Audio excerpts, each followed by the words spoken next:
There's no short-term weight loss program that's going to work. You have to think in terms of 6 months to a year.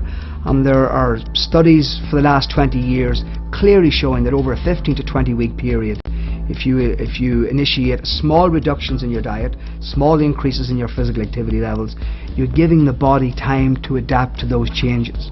You can lose anywhere up to, depending on your initial body weight, anywhere from 10 to 40 to 50 kilos, versus someone who goes on a 4-week severe caloric restriction diet of 500 to 800 calories a day. I mean, that is stressing the body enormously, and the body is going to try and adapt, and it will try every trick it can to get you to eat again.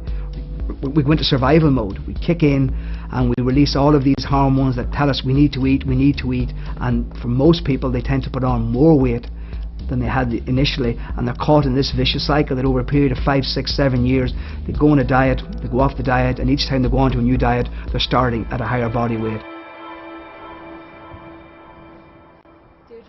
Deirdre Duffy is 43 and she's been attending the clinic for a year now.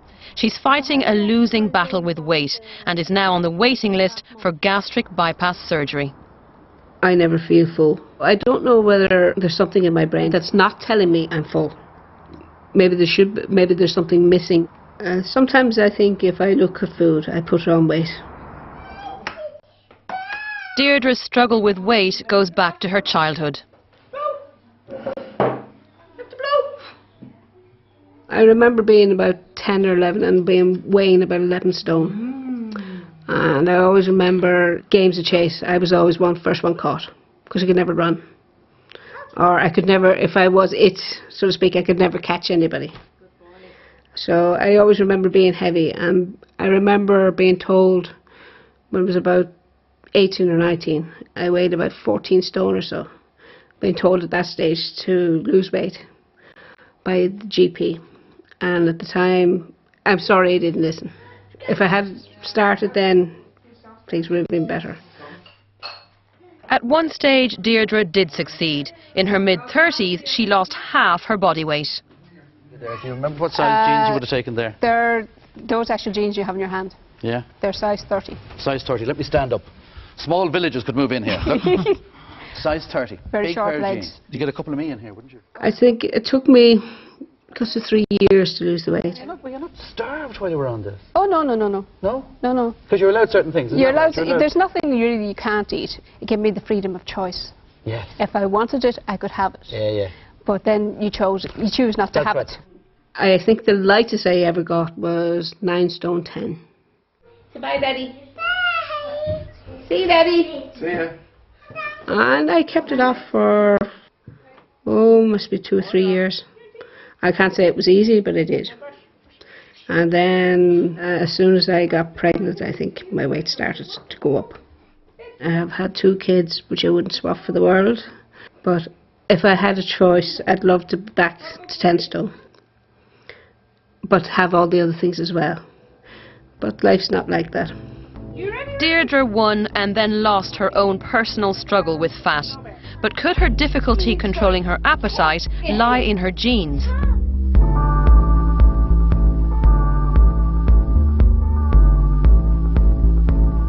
When the search began for a genetic link to obesity, identical twins played a vital role. Studying 2 people with the same genes gave scientists real clues to the role played by genes in our body weight. Some of the strongest evidence for genes being important in controlling weight has come from the study of twins. If you look at identical twins, they have a 90% identical body weight as adults, compared to non-identical twins or siblings who have a sort of 50 to 70% identical body weight. And that even holds true if the twins were separated at birth and live in completely different environments, they will still have a 90% identical body weight. So that really shows that genetic factors are really powerful in controlling your weight, irrespective often of your childhood environment. Research on identical twins suggested that appetite had far more to do with nature than nurture, but scientists found it very hard to prove any link between our appetite and our genes, until an American scientist began studying an overweight mouse. Back in the 1980s, a scientist called Jeffrey Friedman began studying a strain of mutant mice who had insatiable appetites and were massively obese. After 8 years of studying the mice, Friedman discovered they were missing a particular hormone. He called this hormone leptin. Friedman's discovery sparked the interest of research teams around the world, including one at Addenbrooke's Hospital in Cambridge, led by Dublin-born scientist Professor Stephen O'Rahilly. Well, there are a few papers you read in your scientific life when literally the hair on the back of your neck stands up. And that happens about once every 5 to 10 years when you think something is really groundbreaking. And that was exactly the feeling I got when I read that paper. It was so obvious and so beautiful, and it just had to be right. Working with obesity patients at the hospital, Stephen and his team began to study leptin in humans. Some of the patients that Professor O'Reilly suggested that I look at were 2 patients that had been referred to us who had severe obesity. The oldest girl was 9 and the cousin was 2. The 9-year-old girl, and really her life had been dominated by obesity and by her continual drive to eat. By the age of 2, her legs were so fat that she had to have liposuction to allow her to walk. By the age of 4, she was wheelchair bound with orthopedic deformities. Her life and her conversation and all her thought processes were dominated by the search for food. She would eat things out of the fridge, they would put locks on fridge doors, she would eat things out of the freezer without waiting for them to thaw. These kids think they're going to starve to death if they don't eat. So I went on to actually measure leptin in these patients and found that these 2 patients had undetectable levels of leptin in the blood. Stephen and Sadaf had found the human equivalents of Jeffrey Friedman's obese mice. But what was the cause of their missing leptin? The answer was in their DNA. So we then had some DNA from the patients, and from the DNA you can look at specific genes. So we looked at the leptin gene, and what we found, there's a great big chunk of the gene missing in these patients. And as a result, they were unable to make the hormone leptin. Normally, the leptin hormone is released by fat cells into your bloodstream, where it circulates around your body and interacts with a part of the brain called a hypothalamus. Just like the petrol gauge in a car, leptin tells the hypothalamus how much fat is stored in your body, and your appetite is regulated accordingly. The more fat you have, the more leptin you produce, and the stronger the signal to turn down your appetite. Because Sadaf's patients had no leptin in their systems, their brains were constantly convinced they were starving. As a result, they were always hungry. We then set up a clinical trial to try and give these children leptin. Within a week of giving them leptin, their appetite completely changed. In fact, they said no to food for the first time, and now they ate normally. We sort of thought that maybe when it came to appetite and weight, everything we do about food is all conscious, and there isn't anything primordial about our food intake. Well, there is. It is utterly dependent on this hormone leptin. So this bit of our brain, the hypothalamus that receives this signal, if it doesn't get that signal, then we really have a very unusual and intense drive to eat. The 2 children were cured, but there was a catch. Although leptin was a significant discovery, it wasn't quite the breakthrough Stephen and Sadaf had hoped for. It turns out only a handful of obese patients worldwide were missing the gene. But it was only the beginning of their scientific adventure to see how much of human obesity could be attributable to genetics. Which one? Which one are you reading? It's very good, read stories, this one. Deirdre hopes that the end is in sight for her battle against fat. She's been given the go-ahead for her gastric bypass operation. An operation designed to limit how much she can eat by shrinking her stomach down to about 2% of its original size. One of the reasons I'm looking possibly to have the gastric bypass is not as a quick fix. It's just an aid so that it'll help me lose the weight, but it'll also help me keep it off. I don't want to be going around the 60 with a lot of health problems. I don't want to end up with diabetes, but mainly I want to see my kids grow up, basically, and be around for them. Good night, guys.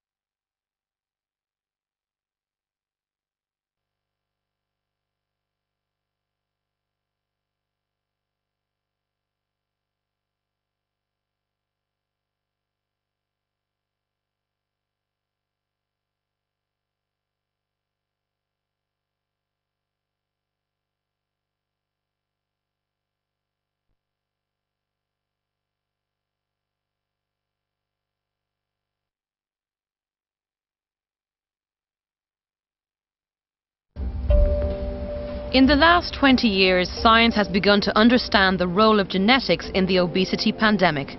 The search for the fat gene is well underway. But right now, when fat becomes an extreme problem, the most successful treatment science can offer is a gastric bypass operation that drastically reduces how much you can eat by shrinking your stomach. Deirdre Duffy is on the final leg of the journey in her fight against fat. She lost a lot of weight when she was younger, but it crept back up again. After a year at the clinic changing her lifestyle and eating habits, she's now ready for surgery. They reckon because I've made the effort to try and lose the weight, and they've made the changes in lifestyle and done the exercise, and they proved to them that after the operation I can adjust to the changes. So hopefully this operation now will be the start of a better life. During Deirdre's surgery, her stomach will be separated into 2 sections, creating a small pouch around the size of an egg, which will become her new stomach.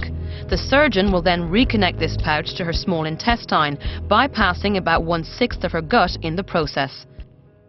John McGarry had the same surgery 2 years ago. I knew my weight was going up, but I wouldn't accept myself, you know. I said, I'm okay. Till one day I was in town and I was walking by Penny's, and I just seen my reflection in the window, and it hit me like a ton of bricks then. And that was the point, but it was too late then. I was just too big, and I couldn't stop, so I ate more.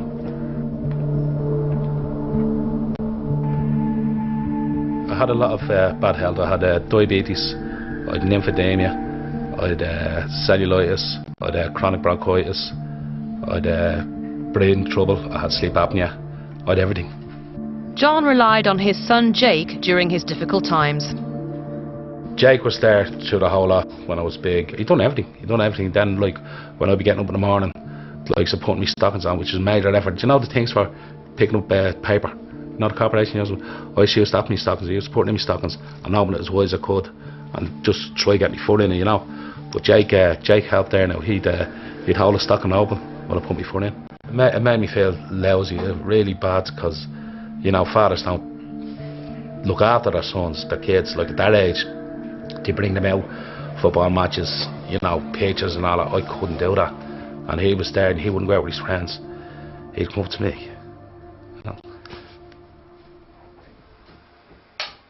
I had the operation coming up to 2 years. In that 2 years since the operation, I've lost 19.5 stone. And I'm a completely different person to what I was. I've everything back. I've my confidence, I've my self-esteem, I've everything. I never lost the looks, I still have them. But now everything's hunky-dory now, everything's going my way. Surgeon Justin Gagan will perform Deirdre's operation. He's now carried out over 100 gastric bypasses and knows how effective they can be. By reducing the size of the stomach, it's possible to cause early satiety. In other words, to make the patient feel full after they've eaten only a small amount. The normal signal that makes me finish a meal is stretching of the stomach. So if my stomach is restricted down to the size of an egg, once I put that amount of food in there, I'm going to feel full. Now the neat thing about it is that it's a normal feeling of fullness. So it uses a very powerful normal signal that limits meal size. I was thinking about how to say my last meal, for example, and I had thought about it for a couple of weeks, and I think, what would I like them man's last meal, so to speak. And I actually went to the chip shop and I had a chicken burger and chips. Not very exciting, but when I ate the burger, and I said, oh, that's lovely, but I'll probably never have it again.